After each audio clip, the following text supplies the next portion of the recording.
Pastor's Pondering. In the first 4 verses of the first 2 chapters of the book of Habakkuk, we read a description of the prophet's world that sounds profoundly familiar to ours. O Lord, how long shall I cry for your help, and you will not listen, or cry to you violence, and you will not save? Why do you make me see wrongdoing and look at trouble? Destruction and violence are before me. Strife and contention arise. So the law becomes slack, and justice never prevails.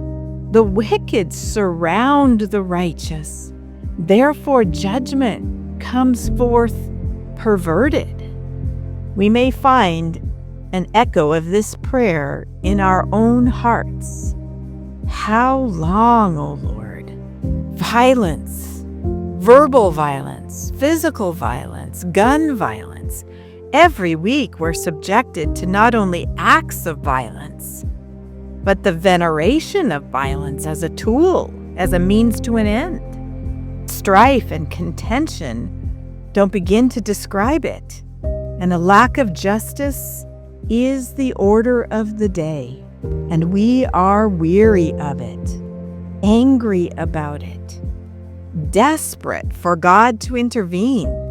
When we pour out our hearts to God like the prophet does, the process is more than simply asking for something and waiting for God's response. Something is built within us as we cry out.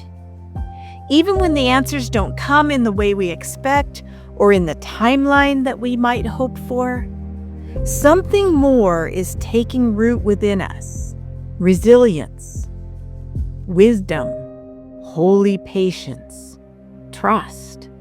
The practice of faithfulness changes us, regardless of when or how our prayers are answered.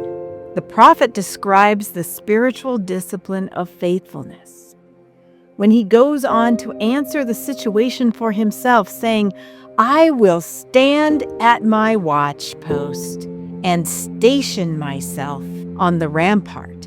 I will keep watch to see what God will say to me and what God will answer concerning my complaint.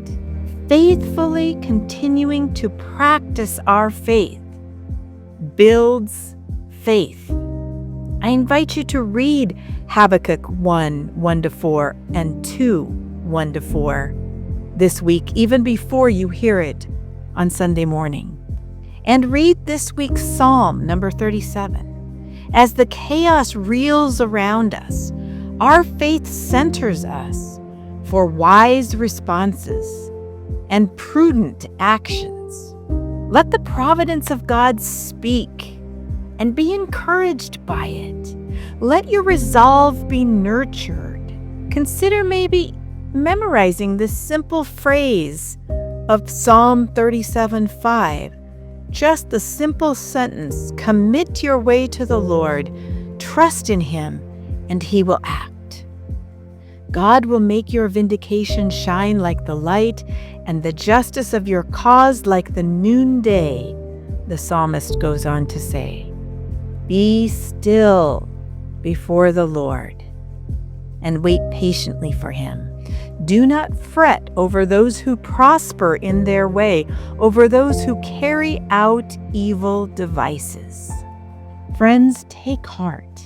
The word of the Lord teaches us that God is with us in this mess, and God cares about how the state of things are for us day in and day out. We have everything we need to be God's love, justice, and hope in the world today, even now. See you in worship. Pastor Janet.